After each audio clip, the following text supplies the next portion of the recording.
All right. So we will be posting these on the website afterwards, and then also on social media so that people can continue with the conversation, and this will help involve people that couldn't make it. Kevin, go ahead. All right, so we'll begin with an overview of the project. We'll talk about recent improvements in the area, MCTS next, the survey results that we've seen so far, reckless driving, complete streets in the pedestrian plan, safe routes to school, and the connection between health and streets and transportation. And then we'll move on to a discussion portion, which will be more of a listening session and us recording any comments that you have in the area through a platform called Idea Flip. So the city is divided into 14 different comprehensive area plans. These guide future development with land use design and catalytic project recommendations.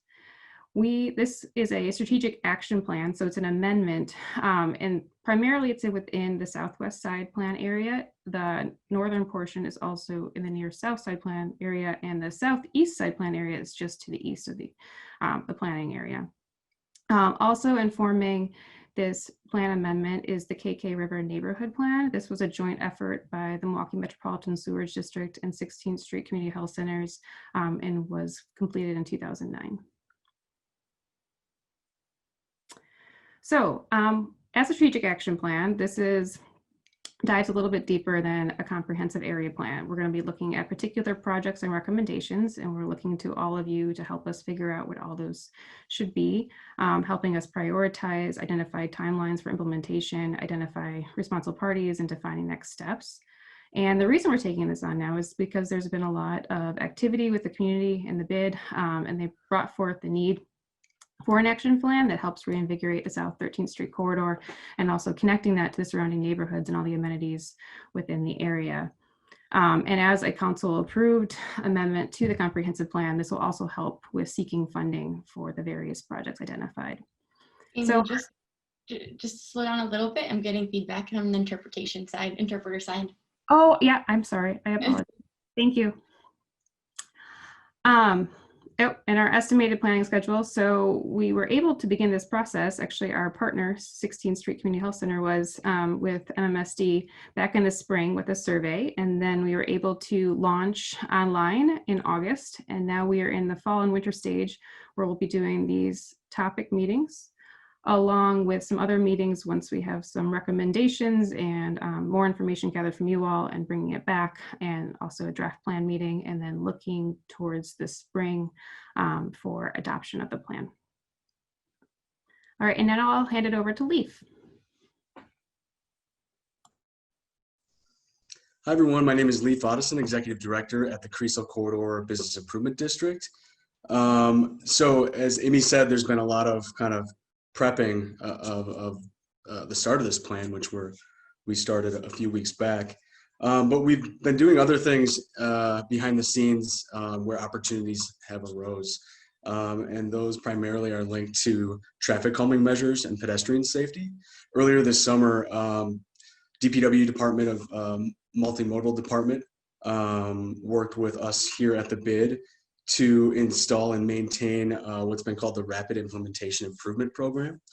And those are key temporary installs at 5 major intersections along South 13th Street in the planning area that we're looking at. And as you can see in the slides, you can get kind of a visual representation of what those are. So these are painted artificial bump outs and vertical 3-dimensional bollards, which are those upright white stanchions, if you will. Again, this was a pilot program through DPW to see potentially what impact real bump outs could have on the corridor as it relates to traffic calming, traffic slowing, and pedestrian safety along the roadway there. We've been getting some great responses thus far from the businesses and the residents, and we're looking forward to kind of seeing what that data shows once that project it has run through its course. Next slide. Another kind of project that's been in the works for the past 6 months to a year has been the BID's purchase of a RRFB, which is a rectangular rapid flash beacon. So this is kind of like the next level of pedestrian crossing. There's a couple more around the city, particularly at 17th and Lincoln. The bid chose to look at this with feedback from DPW as we looked at a study out of Waukesha through the TAPCO, which is the provider of this signage, that showed that in certain instances there can be a reduction in pedestrian crashes and pedestrian related injuries through traffic by up to 41% in some cases at unsignaled intersections and mid-block crossings. So we saw a great opportunity at 10th and Oklahoma, right near the corner of Zablocki Elementary.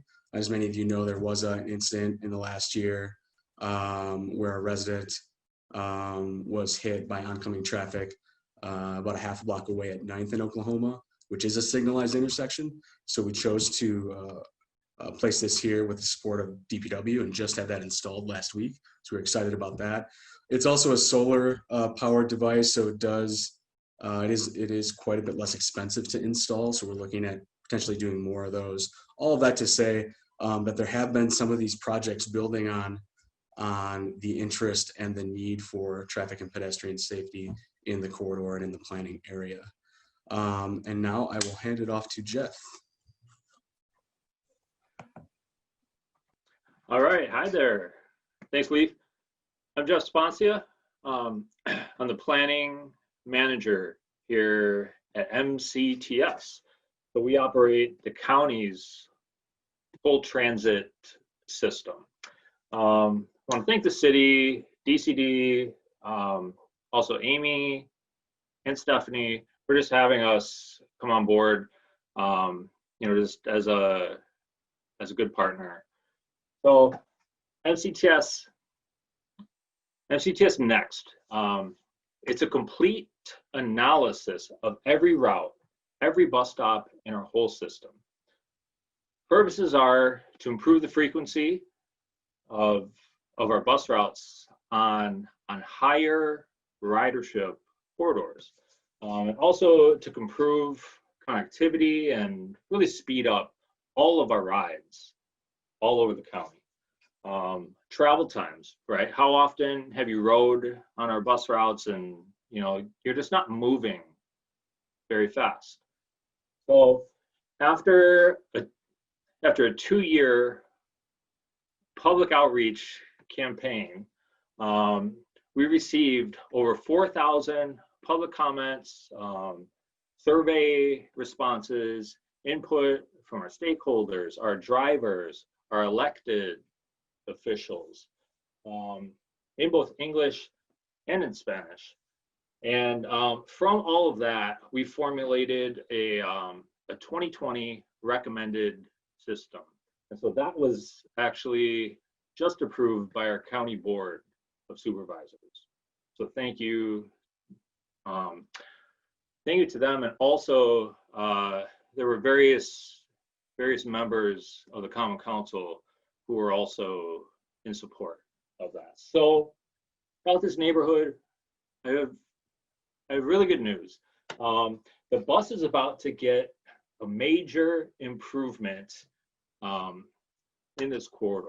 Let's talk about Route 19 on South 13th. So currently, buses come every 30 to 45 minutes.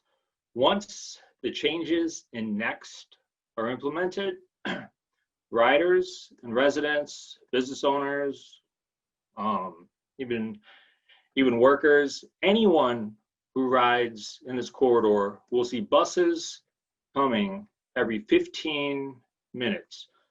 And that's for most of the day on weekdays, a little bit less frequent on weekends. Same thing on South 6th with Route 80. Even now we have pretty good frequency, but it'll become even more consistent on South 6th. Also, Oklahoma Avenue, Route 51, we're also converting that into high frequency. So when we talk about high frequency, buses coming every 15 minutes, that's a life changer, right? Like, you don't have to depend on a schedule. You don't have to really plan your whole day around our bus routes. you just walk out there, and on average, between every 7 or 8 minutes would be the maximum of your wait time. So on South 20th, frequency will be reduced to about 1 bus every 50 minutes.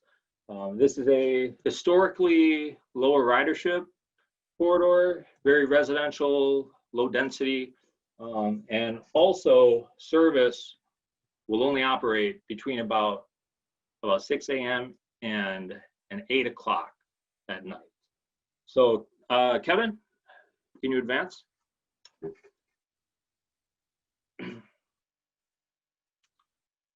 Yep, so the other aspect of Next that I just wanted to share is about bus stops. How many times have you rode and you've noticed a bus stop on every single block almost?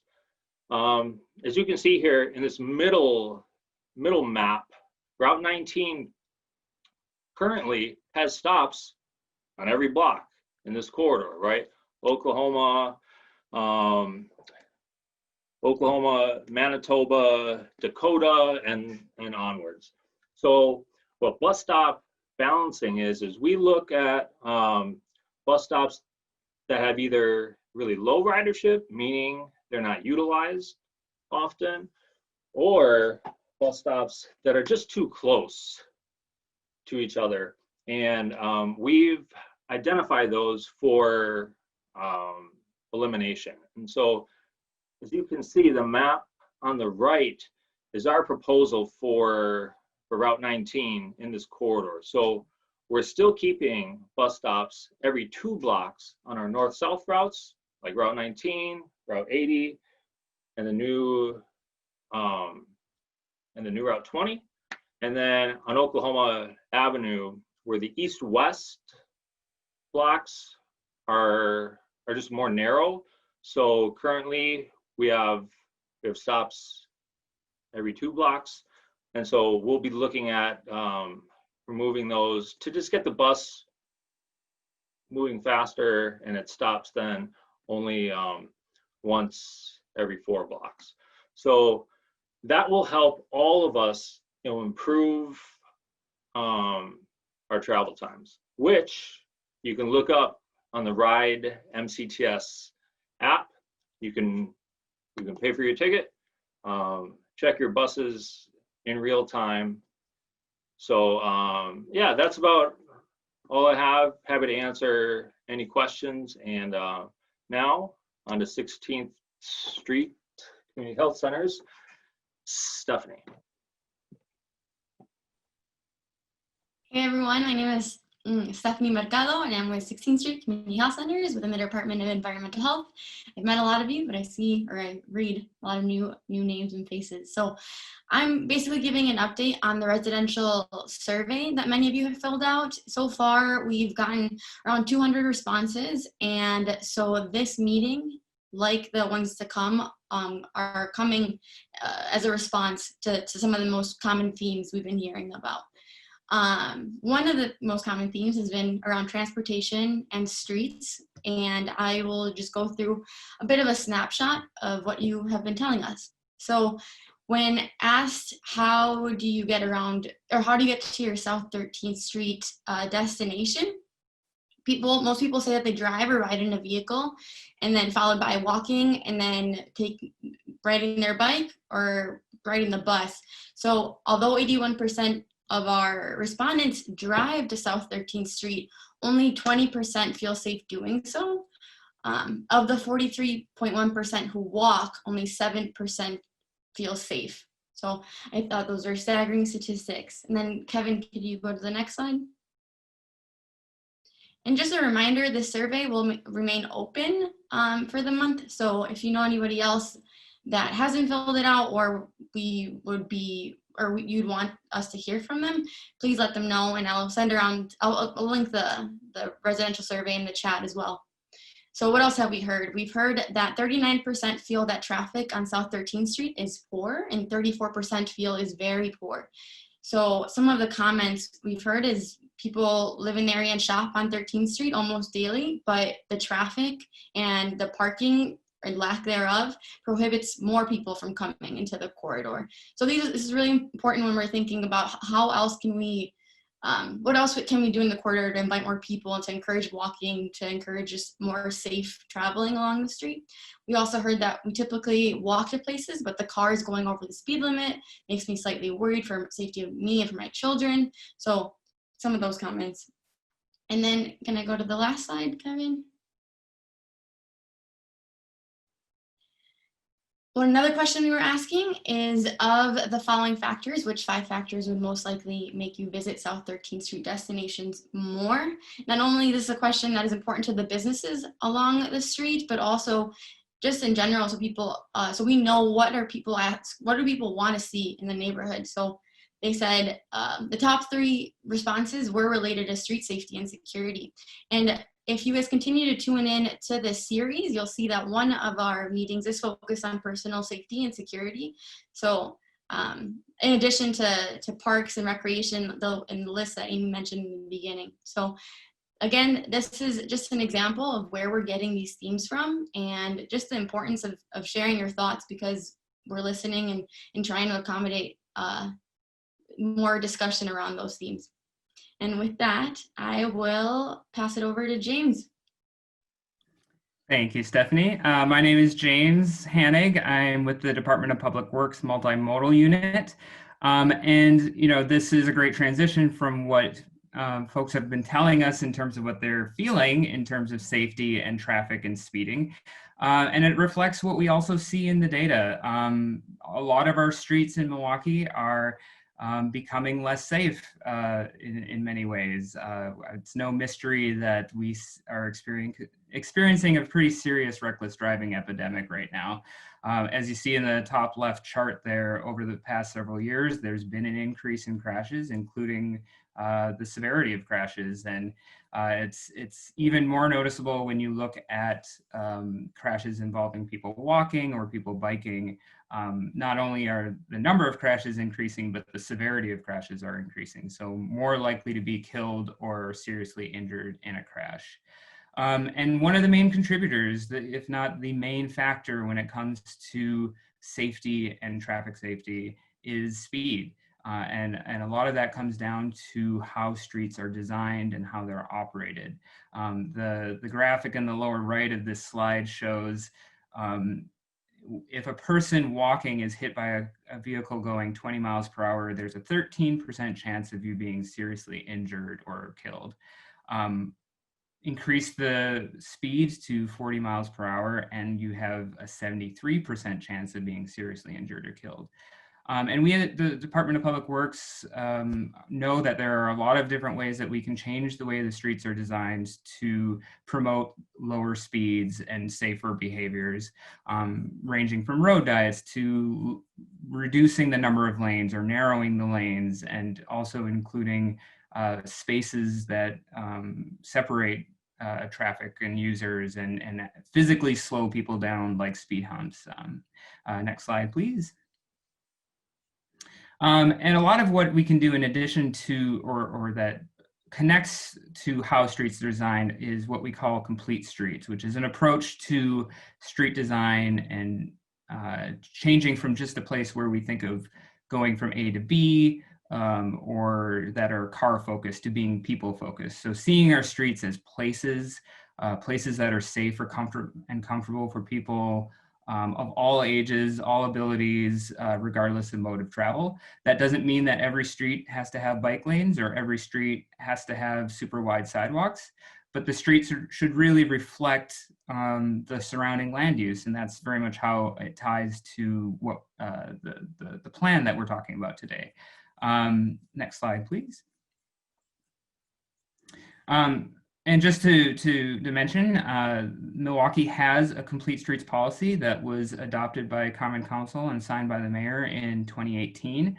I highly encourage people to take a look. I believe I have a link somewhere, but if not, it's milwaukee.gov/complete streets. And it really outlines what our priorities are in terms of street design going forward to really make sure that pedestrian safety is the highest priority. Next slide, please. We actually just published our first annual report, which is required by the Complete Streets policy, which really sets the benchmark of what the current experience and how complete or incomplete our streets are now. I highly encourage people to take a look. It's very extensive. It sets the tone for where we can prioritize work going forward. One of the really interesting and cool aspects, in addition to all the partnerships and cool people who are involved, and many of which are on the call right now to make sure that this report really reflects what people are seeing and where we want to go with how our streets serve the community. It also has a really strong health and equity component to the report that shows how the way streets are designed and the disparities related to transportation and mobility affect people's health and their outcomes. And some of my friends and colleagues at the Milwaukee Health Department will be speaking to that a little bit more in just a couple of minutes. Next slide, please. Complete Streets really encompasses all modes of transportation in Milwaukee, and one of our recent plans focused on a particular mode of transportation is our pedestrian plan, which was again adopted by Common Council last summer in July 2019. In addition to just really assessing where the issues are that affect people's level of safety and comfort walking, it also set over 20 recommendations with over 100 specific actions that we can take to make Milwaukee safer for walking.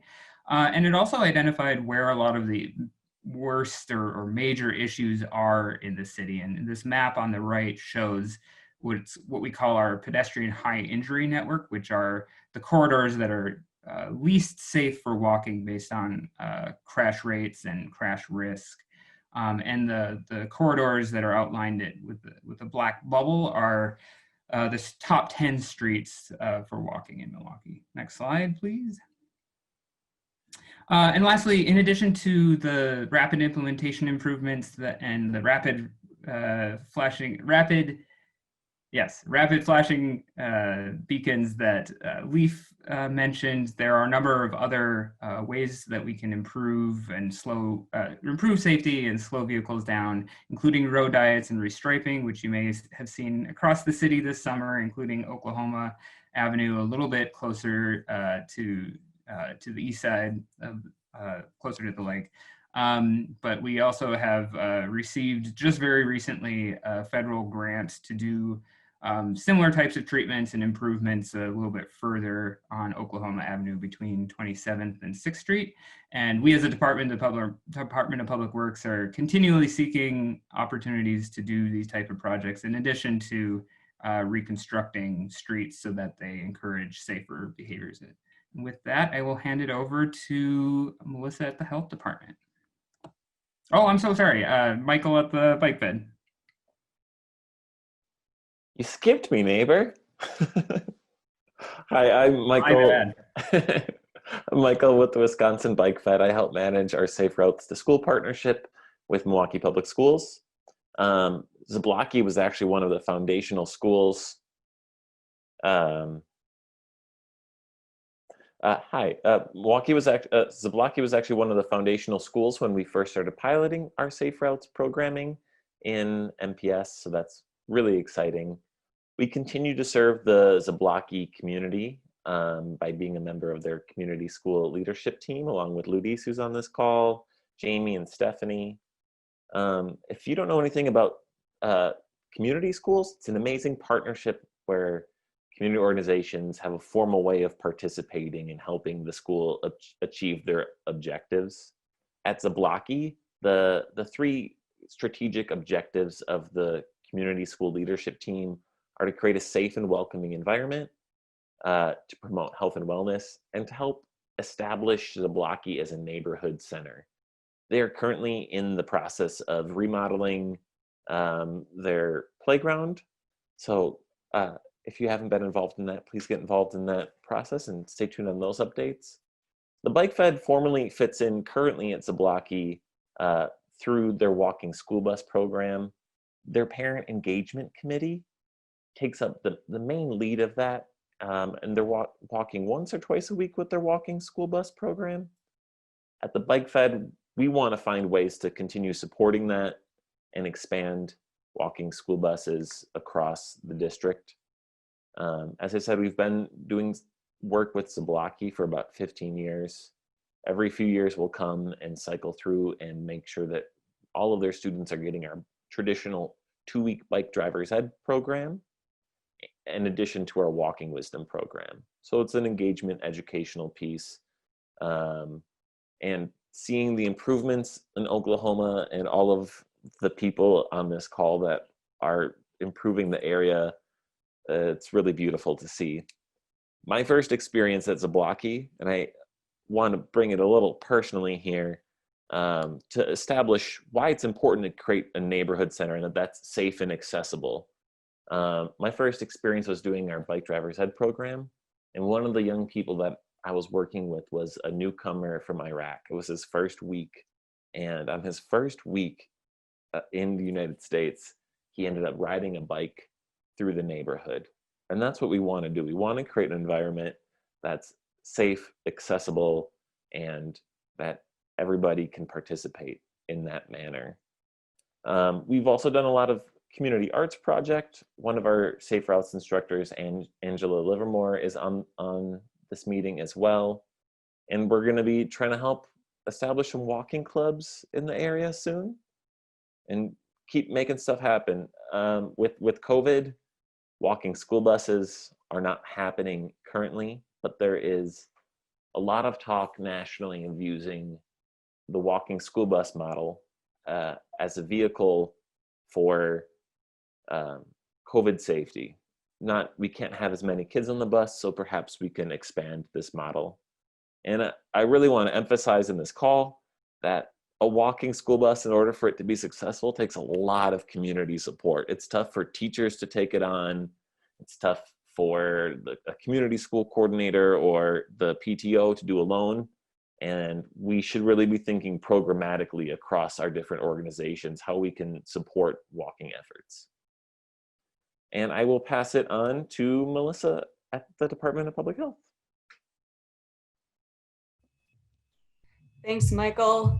Good evening. My name is Melissa Seidel with the Milwaukee Health Department. I work in partnership with the Departments of City Development and the Public Works Department. My downstairs neighbor has started playing some loud music, so I apologize if you guys hear some background noise. So I'm here to talk about the connections between health and transportation and streets. Some of the pretty clear connections to health were described in those survey results earlier. Fast traffic leads to car crashes, and those cause injuries and potentially deaths. And traffic also makes people feel unsafe in their own neighborhoods. When people start to feel unsafe, they then avoid going out on foot. They'll start to drive everywhere, and that leads to more cars on the road. And then some other less obvious connections to health are some things like air quality. When people drive their cars more slowly and when there are fewer cars driving in the neighborhood, because people are able to walk, bike, or take transit, this can improve the local air quality. Reducing air pollution reduces respiratory issues like asthma, and it can even help lower the risk of heart disease for some people. Another aspect is physical activity, which we all know is very important for good health. When people are able to walk and bike safely to get around, physical activity just becomes a natural part of day-to-day life instead of being a chore where you have to plan to go to the gym in order to get exercise. You can just get your exercise by walking to the store, walking to school, taking a bike in the nearby park, just by natural day-to-day life activities, which is great. And then there's an aspect of mental well-being as well. When a street space feels safe, that means more people will be out and about. You'll see your neighbors, you'll see people around. This increases the feeling of connectedness and community, and this can improve mental health for residents. So thanks, and I'll send it back to Amy. All right, Great. Hi, everyone. If you have any questions about the presentation, go ahead and enter them into the chat. Otherwise, we are going to move over to our idea flip.